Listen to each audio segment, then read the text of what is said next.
Good morning, everybody. Can you hear me okay with the mic? Yes. And hi to everyone on the live stream, including my coworkers that are all watching and very excited about this. This is the first time we've done a big talk about this project, so I'm really excited to share it with you as soon as the slides are ready. And now they are. So this is talking about Federalist, how we covertly nudged government web managers to practice DevOps. It's a good follow-on to the talk that Julie just did, because it's a little bit more of a specific example about how to maybe get started on the road to DevOps, especially when people are not ready to get going. Julie never gave me the little clicker, so I need them to go get the clicker for me. But in the meantime, I'll just hit space. That works. Great. And let me make the little things a little bit smaller there. OK, great. So first, introductions. I work at GSA. For those that don't know, GSA is the General Services Administration. It's like the back-end support agency for most of the government. It does acquisition, it does real estate, it also does technology. Within GSA, there's a team called 18F, founded around the same time as Aaron and the USDS, that was set up to help the government be a better builder and buyer of technology. So for y'all that are contractors, one of our jobs is to help make it so that those RFPs ask for the right thing. Maybe don't require that there be separate backlogs, maybe have good definitions so that y'all are equipped to do good work instead of just kind of putting the label agile on something and then just expecting you to go faster, which isn't how it should work, but how it works all the time. My name is Will. I came to the government from the world of electronic medical records, so making giant healthcare organizations transition from one system to a new system. Healthcare is pretty similar to government, and there's lots of different fiefdoms, different powers. I manage credit cards there. I manage electronic fund payment transfer. And none of those skills have directly translated into my government work at all. Instead, we do a lot of bureaucracy hacking, like Aaron said. When we say bureaucracy hacking, we don't mean get around the rules. What we usually mean is hacking in the sense of you're in the jungle with a machete, just hacking through as many things as you can. And then you get to the end, and you're done. And people go, it's a miracle. But it's not a miracle. You just spend a lot of time, and you have a really dull blade. That's the work of bureaucracy hacking that we talk about. At 18F, I was kind of our first sales lead, although we didn't really call it that. And then I started managing our products and platforms. And now I run Federalist, which I will tell you about today. Do they have the clicker yet? Yay. Wait, it's not up here. It's back there. Oh, yeah, cool. Thank you. All right, so 5 parts of today's talk. We'll talk about the problems that we're facing, how Federalist helps solve those problems, the good practices it introduces, the money that you can save with it, and then finally some lessons learned along the way. First up, problems. 2 problem areas I want to share with you. Number 1, it's a mess right now, and changing it is hard. Y'all are all familiar with this kind of messy screenshots of enterprise service buses and long, like waterfall chains at which the end of it, 80% of the things don't work. This is not as much of the status quo now as it used to be, but it's still dominating in many parts of the government, and it's hard to change it. Why is it hard to change it? The factors and frustrations that are all causing. Whenever you hear the word like, we're making an innovation team, that means that people know that there's a problem, but an innovation team does not solve the problem. It's just a reflection of the idea that, oh, we need to solve this problem, but without any backing, you can't get it done. So what's causing this to happen? Well, some things I heard yesterday in the open spaces. We have policy being used as a weapon. People will look at things and go, well, we can't do it because we have to, go to the change control board and send the change 2 weeks in advance, and a lot of things that are just already in place and making things really tough for you. It takes a year to approve new tooling. There are metrics that are more about executive vanity than trying to do things for real, as well as the areas that are right on the slide, with the largest resistance to DevOps coming from middle management or senior management, and it's a culture change that we're trying to get done. Too many times, these are things that are like a poster in the boardroom saying, we should do this, but the actual meeting in the boardroom is that change control board that's preventing you from doing it. It doesn't work to try to say, this is a burning platform, we need to all run immediately, and put down a top-down requirement of everyone needs to move to Agile. When that happens, or when you have a top-down instruction like that, people call me. They don't want to say they don't know what Agile is, but eventually you kind of figure out they just got this direction, but they don't know how. And that strategy doesn't work unless you want to get control of something by driving everyone else away from it.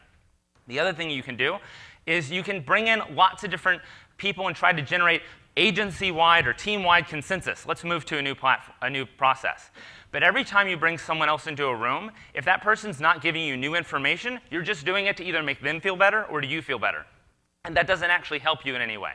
So instead, Federalist is all about starting with something small and something real so that you can introduce these practices and then have something to actually tangibly look at and demo and show off.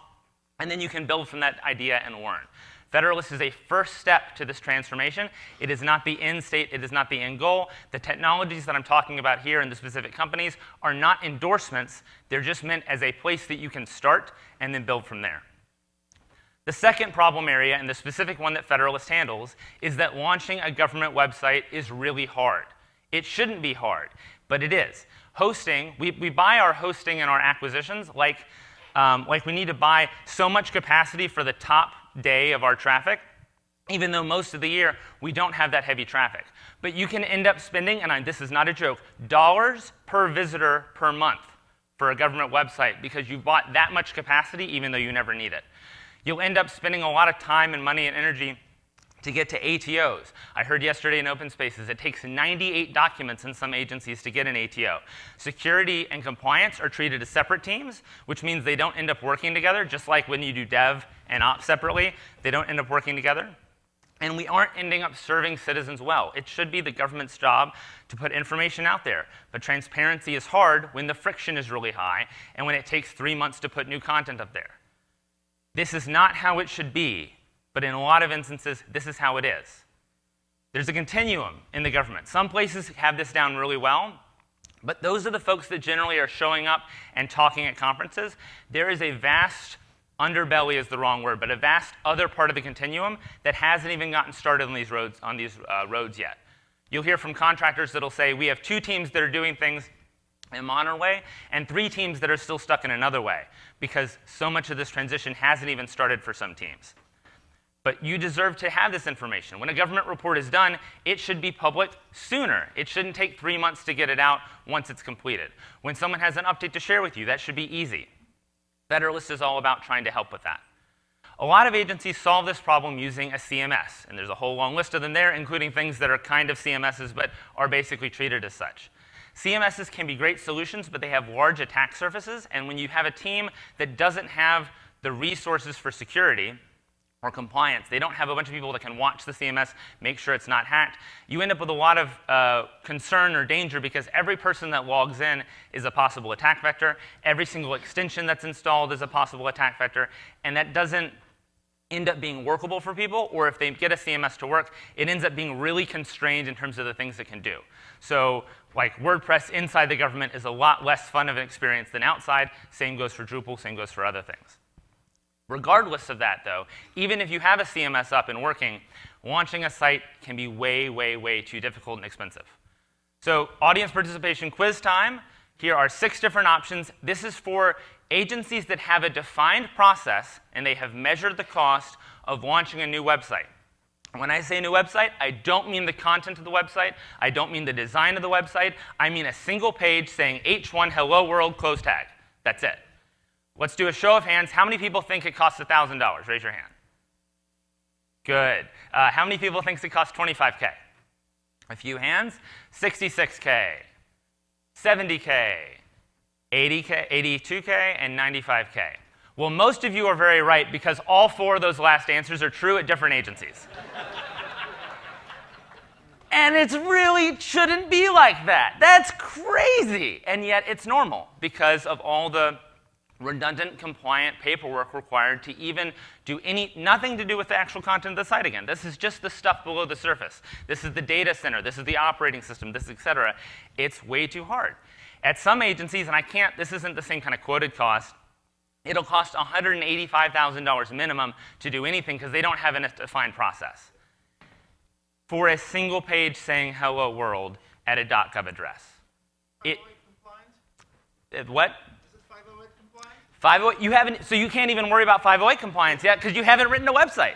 Your H1 tag is by itself. Just have the speaker to talk just about that. This compliance doesn't come from nowhere. Compliance, you have to have the time to spend to actually get to the compliance. If you don't do that, or if you spend all your time getting compliance, you can't do the content and you can't make it 508 accessible. So it costs a lot of money and time because of all this stuff. There's 6,000 different pages to read, and a lot of times people will call us and they haven't done any of these things, so they're working on small teams and they're dual hatting and they don't have the experience, and so usually what happens is they get caught in friction and they just end up not moving. That's bad. It's also good that the government is careful about this. We don't want government web pages that can be hacked, that can deliver malware to people. That's not good. We don't want government websites that can be taken down. So it's good that we're securing this, but there should be an easier way to start with it. So we're going to take those two problems together. It's hard to move forward on new practices, and it's hard to launch government websites, and we'll talk about how Federalist can help with that in terms of both of those areas. So what is Federalist? And this is a screenshot of it.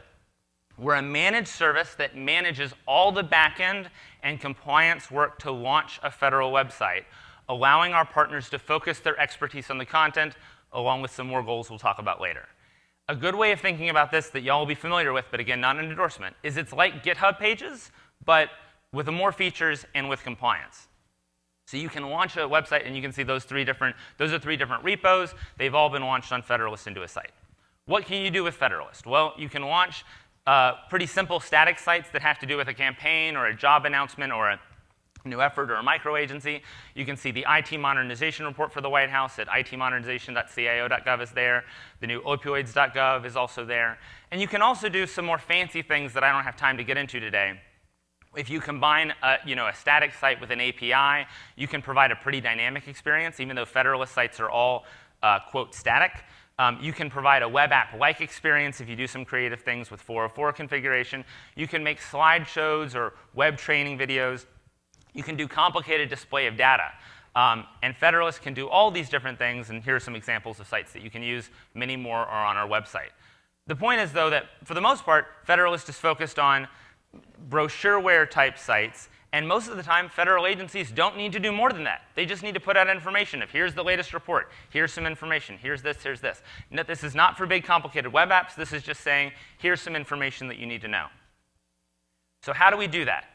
Federalist is not complicated in how it works. And for you to be able to do this transformation, you don't need a lot of pieces, and you don't need a lot of permission. You just need a few things put together. Number one is a code repository. All of our partners own their own code and are in charge of their own code, and they manage it in a code repository. When they do, and I will also note, 2/3 of cabinet agencies use public code repositories. So if people say, we don't do that in our agency, a lot of times they are, just not at a part of the agency they may know about. That code sits and is managed by the agency.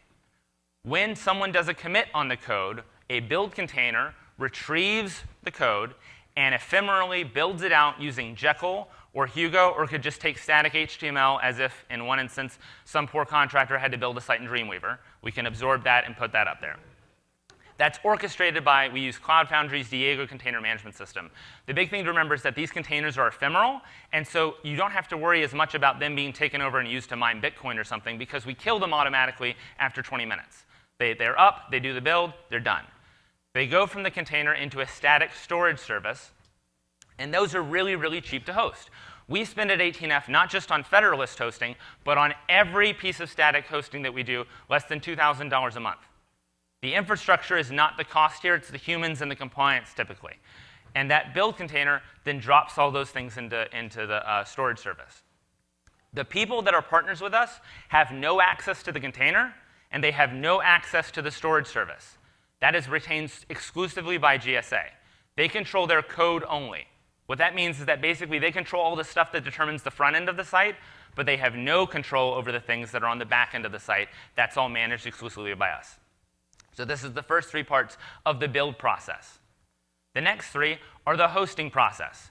Again, that stuff sits in that static file repository. We have a proxy application that just fronts the stuff in the bucket. It adds some required headers for HSTS and things like that. We could use something like Lambda, if you're familiar with that. We haven't made that move yet, but we could. In front of that is a content delivery network. That's then loading information from the proxy, and that lets you set up for any custom URL that you want to. We also will, once we run that process, we get a CNAME. We give that to our partner. They control their own DNS. They don't delegate it to us, but they do a CNAME to the CDN network that we give, and then we automatically generate and then regenerate HTTPS certificates via Let's Encrypt. So again, I'll go back for a second. That's 6 things. code repository, build container, static storage, proxy application, a CDN, and then DNS configuration. That's all the pieces of Federalist. These are not, in the government, sometimes they're kind of hard to get to. But these are things that, for the most part, every agency is already managing in some kind of way. So put together, it ends up looking something like this. This is our very friendly for like sales pitches kind of presentation. You have information that goes from GitHub, which is the service that we use right now for the code hosting, into the core where it's built, dropped into an Amazon AWS S3 bucket, served via the CDN. We said hosting service because CDN is confusing, into official websites and preview websites. I hope that this all is pretty clear. And I should also note that our platform as a service making all this possible is something called cloud.gov.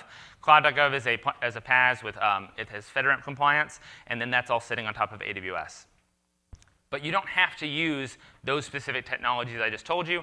The 6 things I just talked about, you could do with any number of different services. OK. The final note I make about the solution is that we put it on the TTS bug bounty. TTS stands for Technology Transformation Services, which is the part of GSA that 18F is a part of within the Federal Acquisition Service, because so many acronyms. We were the first system on the bug bounty, and they have never been reported in, I think, a year now we've had the bounty live or something like that, or less than that. No one has ever reported an issue affecting production content of sites. We've had creative ways of breaking things, but really, I don't care if my build process goes down for a little bit, because the live sites stay up, because the live sites just need things to sit in S3 and be funded by the proxy. So because I've set a kind of dual system, I have more permissions for a downtime, especially at night or something like that, for my build system. And people just have to wait and their builds get queued up. OK, so let's talk about having then created this thing called Federalist. What are we really trying to do with it besides just saving money and making it easier to publish sites? The first is that using Federalist is oftentimes the first time a team has ever seen or dealt with version control. They've never done it before, especially if they're government content managers. You have a lot of people out there in the government that manage their content, manage their comms, using Word documents that are emailed around with track changes. And if you ever tried to take 3 different people's edits on one press release or something and combine them together in Word, it's not fun. Using GitHub or another service like it makes that really easy. And I see content managers go, wait a second, I can just press approve on this? Like someone can submit me an edit and I can say yes to it? And it blows their mind. So by using Federalist, sometimes it's an agency's first time to exposure to version control, and they get to realize all the other benefits of version control after that. We've kind of helped them cross the Rubicon into version control. The next thing is that Federalist will always build the site when you do a commit. And I don't care which branch you're pushing to, as long as it's in the GitHub, and if it's managed by the government, then you can't, a stranger can't push to a branch. It has to be accepted by someone that has write access on that repo. Every time a build is done, Federalist will build out a site. So that means every single branch creates what we call the preview copy, if you remember the previews from the slides earlier. That's kind of like CI/CD for the first time. Commit new information, commit new code on your site, generally in Markdown, and then you have a new site that gets built. And we'll automatically do that. I never ask anyone to make a decision about this. It's just the way the system is set up. And so when they turn Federalist live, they've accidentally turned on something like CI/CD. And it's oftentimes their first time with it.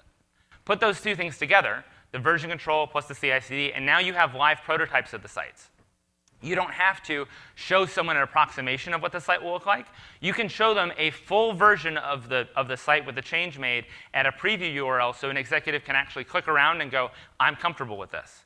If you want to try multiple color schemes of a site, you could create 4 branches with 4 different color schemes and let them look through each one to make a decision. A lot of agencies have never done this before. They're not comfortable with that information being public. But no one that I've ever worked with as a partner has ever had ill consequences from putting that information in public, because people really don't care that much. There's a lot of concern about it, and for sensitive information or for sensitive comms, I can understand that. For the most part, though, people don't really enjoy watching government agencies work. And so you can do that. Also, this is all, we have this set via robots.txt not to be indexable. So unless someone's really looking, they can't see this stuff being created. And it works out being fine, even though if you were to ask someone, hey, do you want to have public prototypes of all your sites? A lot of times you'll hear an agency say no. But this is just how Federalist works. And by saving them all that money and making it so easy to launch, we've kind of gotten them to use these 3 different services. The next 3. Oh, and let me describe something about the prototyping. I added this slide. If you want to see how prototyping works, we will, in every pull request on any Federalist repo, Federalist is tied into GitHub. It'll open up a check on the pull request. If the build works, it'll have a check mark. If it fails, it'll have a big X. So it'll help you prevent committing code that doesn't work. And then when you hit that little details link, that goes to a link on the bottom. It might be hard to see. The link to the bottom is formatted so that you just take the name of the org, the name of the repo, and the name of the branch. They're very predictable. So a lot of teams have set up automatic flows so that they can always view previews like in the link of their PRs so that people can easily check their stuff that they're doing. They kind of start to create workflows and models that work with that. Other things that Federalist gets you to do. Federalist is sometimes the first time any agency has ever touched infrastructure as a service. The first time they put anything on AWS, Azure, Google Cloud Platform, IBM, whatever. They've never done it before in production, and then they do it with Federalist. Sometimes the agency doesn't realize that they've done that until after the fact, and then there's a lot of consternation, but the site's already live because of my launch process. So like it's very hard. It's much harder to take something down once it's live and once you demonstrate the point. But people are, because they're getting a service from GSA, they don't realize, oh, wait a second, that was AWS. And then they get to use it, and other people who are doing change in that agency can point to that and go, well, if they get to use AWS, why can't we? And then we can ideally spread the use of infrastructure as a service, whether that's AWS, Azure, IBM, et cetera. It's a, yay, applause. It's the first time that people might have used open source. We have a problem right now in that government agencies do the same thing in different areas, and they get stuck doing redundant work. Well, what if you like some other agency's website? You can just fork their entire code and launch the same thing. If you go to, cyber.dhs.gov and itmodernization.cio.gov, those sites look really similar because it's not important that they don't. They're just putting out required compliance information. So why are we spending the extra money and time on that? Also, because we're using Jekyll and Hugo, if you see code that you like on any other Jekyll site anywhere on the internet, you can copy and bring that in, as long as you vet the code and make sure it's secure. So we're helping agencies get used to the idea of, wait a second, I can borrow code from outside. There are a lot of agencies and offices that are not comfortable with open source, period. They've never used it. They don't want to use it. They put a hard, up to the CIO and CTO. They'll just say, we can't do it. Federalist helps them get a first taste of it. So they find out, oh, wait a second, this can be useful. And then when they see that someone else has used their code, it's even cooler and take their hard work. I have partners that don't know anything about coding in HTML, and they teach themselves because Federalist prototypes make it so easy to learn. Final area, infrastructure as a service, platform as a service, software as a service. This model is what makes Federalist work. My team is less than two full-time staff, but I'm sitting on top of cloud.gov. Cloud.gov, the platform as a service, takes care of the vast majority of security controls I need to launch, and then AWS or whatever infrastructure you're using takes care of many of the others. So that's what makes Federalist possible to operate as a small team, and I can talk about that, and then when people go, we can't manage a website with less than X people, I can go, well, I'm managing the service that's supporting all these websites with 2 people. I think you can manage your own site with 2 people. And we're helping show people that that's possible. So these are the 6 things that Federalist helps in terms of transformative practices. I also want to talk about the vendor help that it can have. If you use Federalist, if an agency uses Federalist, they suddenly don't need to get a vendor that has access to compliance hosting. You can get any vendor that does web development for anyone, or a single contractor, a small business that does web development, and let them do their best work. So they can focus, as the gentleman said, on 508 compliance and not on all the stuff that's below the fold. You can then widen the field so that many more vendors can participate. You can get more small businesses involved and hit better metrics. A lot of times agencies might build a Federalist site with 18F and then a vendor takes care of it in the long term. And that ends up working out great because more vendors are getting more work. And then they get to continue developing and supporting a site into the future.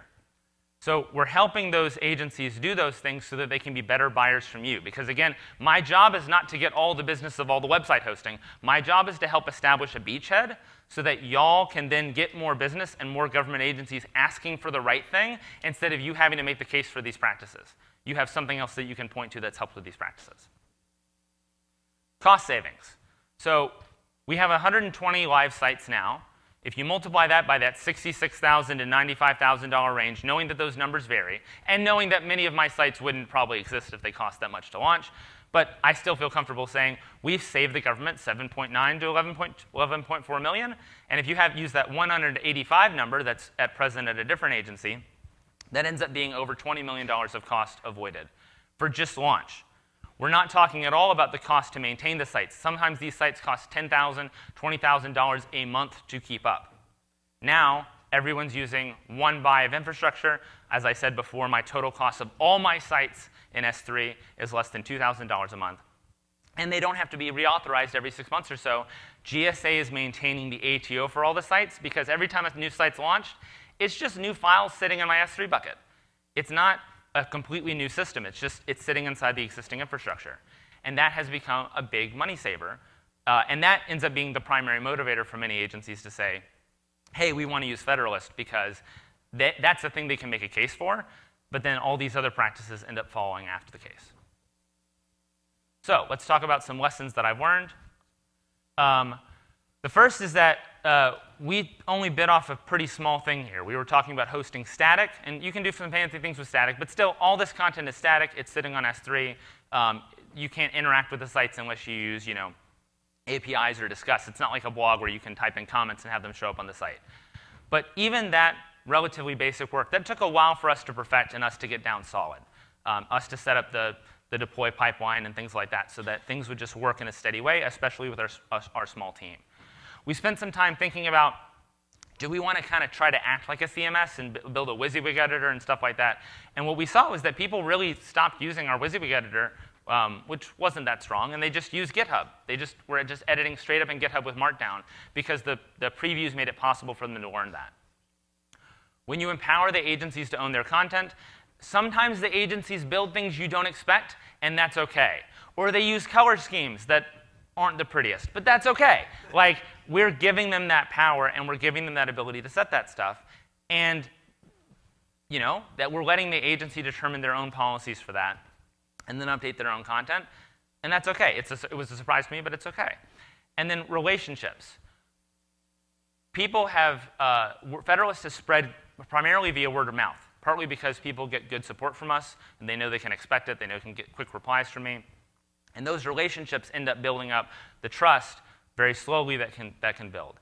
But now that Federalist is being used by 8 different agencies, and we have 120 live sites, it starts to have a kind of compounding effect. And my hope is that most of the agencies who all have these kind of needs can do at least one kind of starter site with Federalist. They can learn what it's like, and they can build from there so that we can establish more of a consensus, because it's not there yet, in the government for version control, for open source, for live prototyping, for CI/CD, at least as a first step. But that's only possible as trust kind of slowly compounds up. Final thought, users are your best advocates. Here are some quotes. I did not prompt these quotes. None of these people is a developer. None of these people is an operations person. None of these people is a technical person. But look at how many of their quotes are similar to DevOps practices and how much they talk about the benefit of being able to deploy often and neat. As a designer, making changes and putting that in a preview has been exciting. Every single person on a team, even the people that aren't developers, benefit from these principles and practices being put into place. And Federalist is the proof of that. Because the best users of Federalist don't need to be developers. They do need to know some HTML and CSS for initial launch of the site, maybe not for continued maintenance, but they do need to know that stuff to start with. But then they end up adopting all these practices. And it's so cool to see that happen, because it's the first time they've ever done that. And now they get to kind of build and process and grow as a team and teach each other how to do a thing, and then invent something or find something else on another site and bring it into their site. It's really exciting, and I get to watch them be excited and then help them when they've had a typo and they're missing a semicolon and everything breaks. But that's OK, because they're doing most of the work. They just need a little bit of a leg up. So finally, thank you for this. This is information on how to reach both me with information about Federalist or cloud.gov if you want to host another Federalist-like tool. TTS is also hiring at join.tts.gsa.gov, which is, by the way, a Federalist site. And I'm happy to tell you more about things. Tweet at me on Twitter. People on the live stream, also please tweet at me. And thank you. We're done.